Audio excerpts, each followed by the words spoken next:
Oh, hello. Indiana Jones. Why so good? Why others sometimes good, but most of the time not so good? Why? Why Indiana Jones? Today, we find out. Please enjoy video.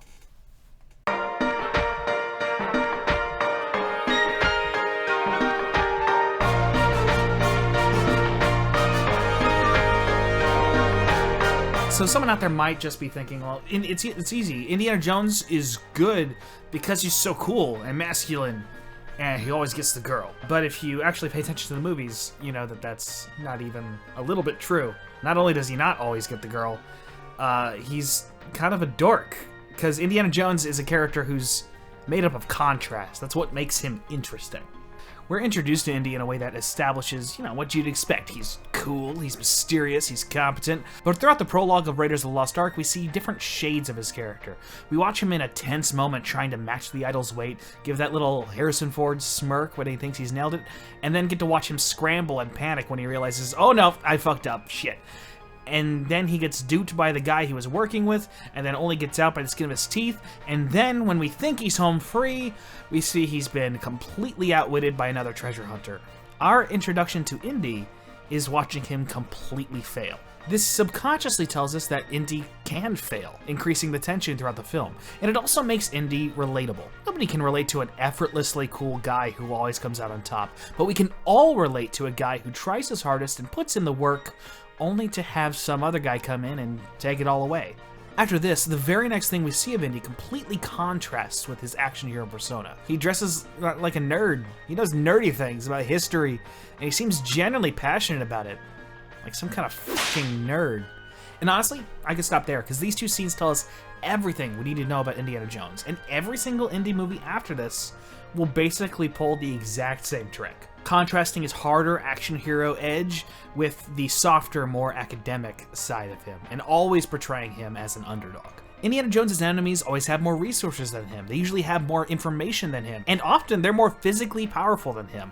Indy only ever wins through luck and cleverness, rarely by overpowering his enemies. Temple of Doom begins with Indy being tricked onto an enemy plane and stranded in India. Crusade begins with him as a teenager on his first big treasure hunt and failing, as well as establishing his major daddy issues. Crystal Skull begins with him having been taken hostage and betrayed and barely surviving a nuclear blast. Your mileage will vary on how much you like those introductions on an individual level, but the pattern is pretty clear. We always get introduced to Indy when he's on the back foot. And I think that's why, no matter who I watch these films with, everybody likes Indy. He's cool and in many ways traditionally masculine, but also it's always undercut by a sense of vulnerability, both physically and emotionally. This is also why I think the only romantic relationship that ever really stuck was his relationship with Marion Ravenwood. Indiana Jones. Despite the, I was a child. I was in love. It was wrong and you knew it. You knew what you were doing. Oh, no! implications of their time together in the past, Indy is emotionally vulnerable with Marion in a way he never is with Willie or Ilsa. Also, Willie is annoying, and Ilsa is a Nazi. And those are also part of why they maybe didn't quite resonate. Probably. When slithering horror threatens, when the green wigglies are coming to get you, when you're all doomed to die a horrible death, We're all doomed to die. who do you call on? Doc Savage, Doc Savage, Doc Savage, Doc Savage.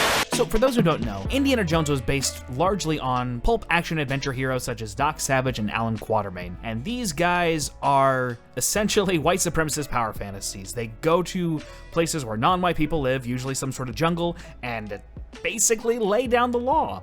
That's the fantasy. To leave your humdrum, quote-unquote, civilized life, go to a quote-unquote uncivilized exotic location and become the white guy. To be fair, some may argue that Alan Quatermain, for his time and his genre, is relatively progressive, but it's still a white colonialist power fantasy no matter how well-meaning it may have been. And that is essentially the origin of Indiana Jones. The nostalgia for those serials and magazines are where Indiana Jones came from. George Lucas, Steven Spielberg, and screenwriter Lawrence Kasdan seem to have understood on some level that a guy just going to places where brown people live and fucking shit up is not very good or likable, so they decided to make him a roguish historian who cares about preserving knowledge and respects local cultures. And while Indy's goal is to ostensibly take shit from other people's land and take it back to a white museum, I realized when I thought about it, he never succeeds. And the one object he did succeed in taking back to a museum on screen was found in America, and he stole it from some rich dude. So who gives a shit?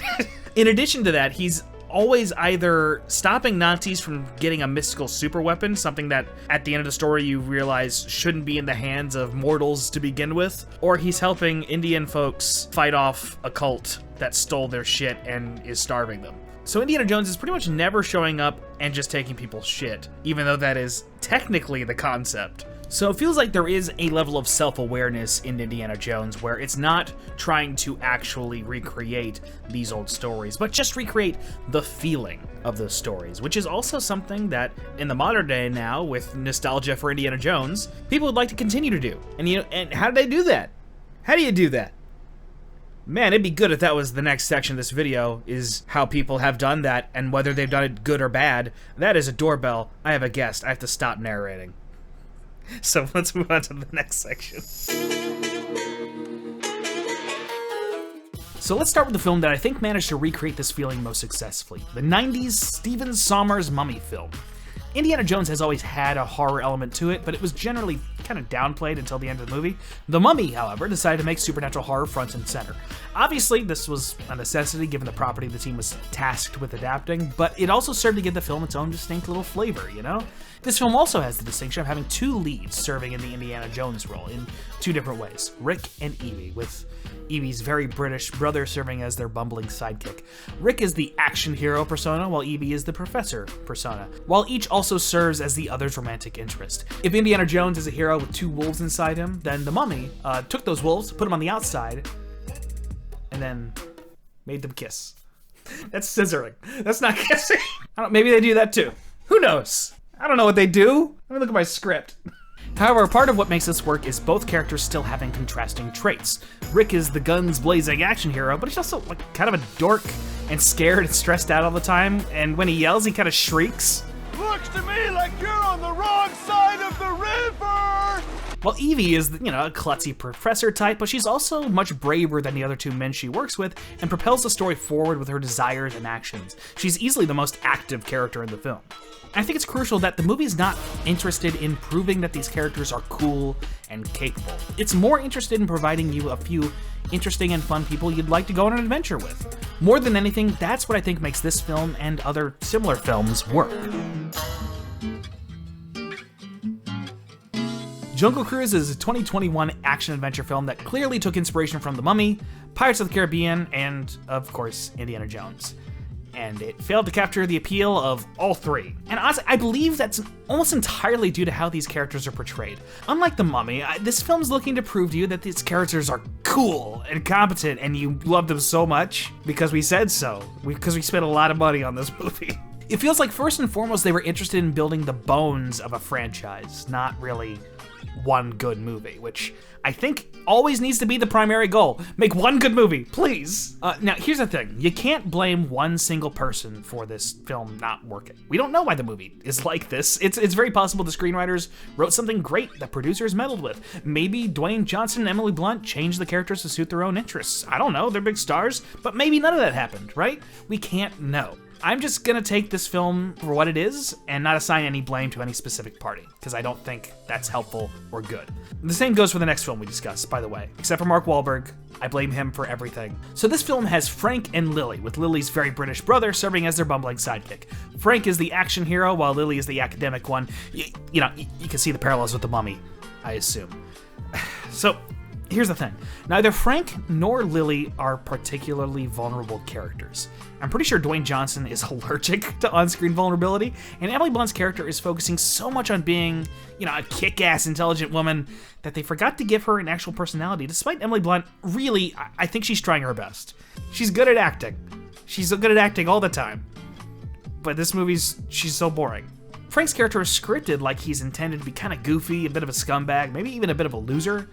But then he's played by a fucking mountain of a man with a perfect smile who can't help but deliver every single line as confidently as humanly possible. The script is telling us that Frank is a flawed con artist who can't pay his bills, while The Rock is playing a man who's very cool and smart and always in control. And he has a pet jaguar, and he also can fight, and he's an expert at art and cartography, and a musician, and he's also immortal, by the way. He's an immortal conquistador who isn't really a conquistador. My father was a mercenary, and he was recruited by Aguirre's father in Algiers. So you don't blame him for colonizing people. It's really hard to connect with someone like this, he's a collection of cool attributes, and that's not a character. But I do honestly feel Lily's character is a problem as well. If you're a very stupid person, you might say that the problem is feminism. But no, that's not it at all, you dumbass. You can have cool, kick-ass women characters who are also smart. It's not impossible. And look, I can't speak to this character as a woman, obviously, so I'm just going to approach this from a writing perspective. Why would any audience member connect with this character? She's an English woman in 1916 who is also a botanist, who is also knows all about all the historical artifacts from any culture that we see in the film. This is a Nguni Asugai. It's been mislabeled as Zulu. Also, she knows cartography. Also, she's an illustrator. Also, she knows martial arts. And she can pick locks, and she's witty and confident, develops romantic feelings for Frank over the course of the film, which is really hard to buy because Blunt and Johnson have absolutely zero romantic chemistry. Now, none of this is to say that you can't have competent or even hyper-competent women characters in movies. That's not inherently bad. But I do think for any character, you gotta counteract all the cool stuff with some flaws. And I don't mean flaws like sometimes Frank also has to do something cool, or sometimes she's seasick. Those aren't real flaws. Those aren't real problems. I mean stuff like, okay, she's so headstrong, right? How about instead of it just upsetting sexist men whose opinions don't matter, what if it's harming her brother, right? What if her brother feels slighted by her and been pushed around by her? Maybe she has to grow in that way. Like, give her something. Give her something that makes her an interesting person. Something that makes her feel like a real person. And they did the exact same thing with Frank. Like, Frank technically has flaws, right? He's a con artist, he's a liar, but then they introduce the immortal thing and basically explain away all his flaws as understandable now. And they have Lily immediately forgive him, and they don't have any more emotional conflict throughout the film. It's done. That's it. She knows his backstory, so now his flaws don't matter. So then he never actually had fucking flaws. I think what really frustrates me about all this is just that I do see potential in this movie. Genuinely. I see something that could work, but it feels so corporate, it feels so sanitized, that the two lead characters, the people we're supposed to connect with, they just don't feel like people. And that sucks. You know who does feel more like a person, though? McGregor, Lily's bumbling younger brother. He grows over the film from being more cowardly and stodgy to being brave and adventurous. He's a gay man in 1916 and actually expresses the ways in which that has affected his life. He has fears and doubts and makes mistakes constantly, and he's easily my favorite character in the film because he's a person. He also had more romantic chemistry with Frank in one scene than Evie ever did, if I'm perfectly honest. Now listen here, you buffoon. If you scuttle any more of my luggage, I will... Gosh, there's a lot of you, isn't there? Yeah, there is. So, they could have just simplified these characters a bit. Frank should not have a domesticated jaguar. And, maybe they should have cut the whole immortality plot or saved that for another movie, because this film is entirely too long and really underutilizes its coolest villains connected to that plot. So maybe just save those guys for later, Also, just throwing this out there, maybe the brother and sister don't have to be British at all.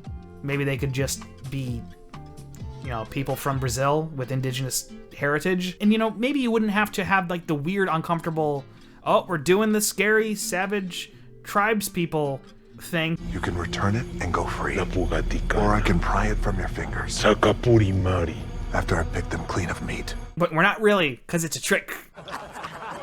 They're not really like that. I mean, they don't even like it. They don't like doing that. Next time I'm gonna charge you more for this booga booga nonsense. And they're not actually cannibals, because that's racist, and we're not racist. I'm doing something anti-racist, and I think I deserve praise for that, do I not? You don't get praise for telling people you're not racist. Then why am I doing it?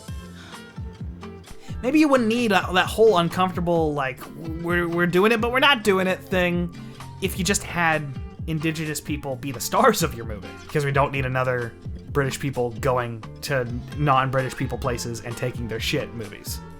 We don't need more of that. You could just make that not the story. But as it is, the film feels very stiff and corporate, and that doesn't feel great. I tend to think that movies that feel made by committee just don't go over well with audiences, and I think that's true. Can I prove that scientifically? No.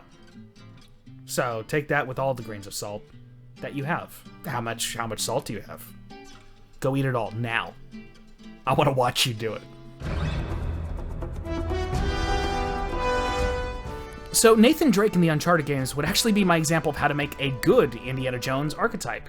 He kind of sucks as a person. He's a pathological liar, he's a thief who kills people pretty casually, he's emotionally stunted, an adrenaline junkie, and all of these negative traits cause him to hurt the people he cares about. It's incredibly relatable because he's a huge fuck-up. In the Uncharted film starring Tom Holland and some asshole, Nate is a nice good boy who steals sometimes, but history's good and jumps good, and that's about it. They changed Nathan Drake to fit Tom Holland's current brand as an actor, is what it feels like. And I like Tom Holland. He's easily my favorite Peter Parker, but you need a character to be fundamentally flawed because that's what's interesting to watch. Because these stories are not mystery driven, they're not treasure hunt driven, they are character driven. And if the character is not interesting to watch and dynamic, you have nothing. So, what happened to all those flaws that Nate used to have? Well, it seems like they gave all of them to some character who is named Sully, but is clearly not the Victor Sullivan from the games. So for those who aren't aware, the Victor Sullivan, aka Sully, in the video games is sort of a grandfatherly dirtbag figure. Like, he's kind of scummy, but in like a nice, friendly, fatherly way. And the repartee between him and Nate is part of what makes the games so special to people who enjoy them. Their dynamic is at the heart of what these games are. And so it was not a bad idea to build the movie around that as well. What was a bad idea was how they executed it. I assume we're 50-50, right? 50-50? On what, the gold? Yeah. Are you high? You get 10%, and that's me being generous. The Sully in the Uncharted movie is made up entirely of Nate's flaws and has zero redeeming qualities. Which, when combined with, Marky Mark's absolutely dreadful, wide-eyed acting, it makes the character come off as a frightening sociopath. Here, let me believe that I might see my brother again because you think that I know something? Yeah. Do you? Also, they absolutely cannot decide whether Victor Sullivan is old or not. Mark Wahlberg's going around dressed like he's fucking 40 or something. He's like, I'm just a guy, I'm not old. I'm Mark Wahlberg. Mark Wahlberg's never old. But then they have lines in there that are jokes clearly aimed at him being old. The man from the app said he was going to feed her, but he didn't text me back yet. I don't know what's cuter. You're concerned with the fact that you just said the man from the app. Like stuff that's supposed to make him sound old. Kid, I don't even have my glasses. I can't read this shit. And so the character on the page is not the character on screen, probably because they didn't expect Mark Wahlberg to be playing Victor Sullivan, because why would you cast Mark Wahlberg to play Victor Sullivan? Because Victor Sullivan is a very important character, and they cut that out. They carved it out, and what they put in its place is just some piece of shit who just lies to him about his brother maybe being dead. He uses him to get money, and then looks at him like a fucking crazy person and is like, so, what's the problem? Yeah. Do you? And then, you're supposed to buy some change of heart at the end, and he thinks really hard for a really long time about that gold. They don't spend any time on any emotional beat in this movie except for him looking at the gold, looking at Nate, looking at the gold, looking at Nate. Oh, I guess I'll throw away the gold instead of letting this guy die. I'm a good person now. Fuck you. Fuck you. I don't usually get, angry at movies, but, I like the Uncharted games. And I didn't need the movie to be great. But I needed it to not have Mark Wahlberg. Look, if you're from Boston, my sympathies, because you deserve better rep. Let's freeze right here for a second. This is editing, Stefan. As I'm watching this, as I'm editing, I'm uncomfortable with how aggressive I'm getting about the movie. The reason I'm feeling so passionate about, particularly Mark Wahlberg ruining the movie, is that I see good stuff in this movie, and I want to acknowledge that, because I don't want the takeaway from this to be this movie sucks and everybody involved embarrass themselves. That's not what I believe. I think a lot of people put good work into this movie, and I do want to actually acknowledge that. There's this small moment in the beginning where Nate is having trouble tying his necktie and Sully has to tie it for him. And if a director were to cut in and like make that more significant, and also with an actor who could sell a more fatherly vibe, that moment would be really nice, it would be cute, and it would invest you in their relationship over the course of the movie. It would be a small moment that would tell you a lot. And I want to at least acknowledge that I see what the screenwriters, whichever one of the many screenwriters made that scene, I see what you were doing there. I acknowledge it, I respect it. I'm sorry that they didn't execute it well. That's not your fault. I can't say whether or not the production was actually rushed, but it certainly feels that way, and it feels like the people who had to put together the props and all this stuff had to like really work really hard to get it all done and make it decent, and they did, and I appreciate that. The stunt people had to like carry parts of this movie, you know, like there's a lot of people who worked hard on this movie, and seeing that work and recognizing that work and recognizing how hard people worked to try and make this movie great is what frustrates me so much about stuff like the producers clearly inserting Mark Wahlberg into this movie even though he's blatantly miscast. It undermines the work of all these people, and that actually pisses me off. I get really angry seeing the people in charge of the money ruin these movies that they're funding. So yeah, I wanted to be clear about where my aggression is pointed at. It's not pointed at the crew, most of the cast, or even the director. It's pointed at the people holding the money. Anyway, back to what I was saying before. The problem here is different from Jungle Cruise. Tom Holland does not have trouble playing vulnerability. His Nate is kind of likable, because he's pretty inherently likable. What his Nate isn't, however, is interesting to watch, because there's no contrast. Indiana Jones will go from aloof and cool to nerding out about history to a kind of a fucking murderer to a goofy slapstick man in the span of like 10 to 20 minutes, all with it feeling fairly cohesive. These levels to his character make him incredibly engaging to watch no matter what scenario he's in. Tom Holland has all the physicality of a great action star, for sure, but the script just didn't give his character anywhere near enough to keep all that engaging. Also, I'm gonna rant again, because like they don't use the Uncharted theme, which is pretty good.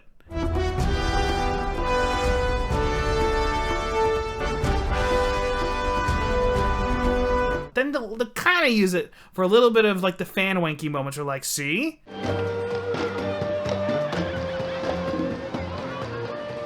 What the hell happened to you two?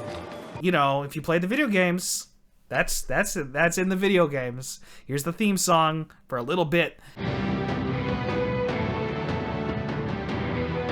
we're gonna go back to this boring non-theme.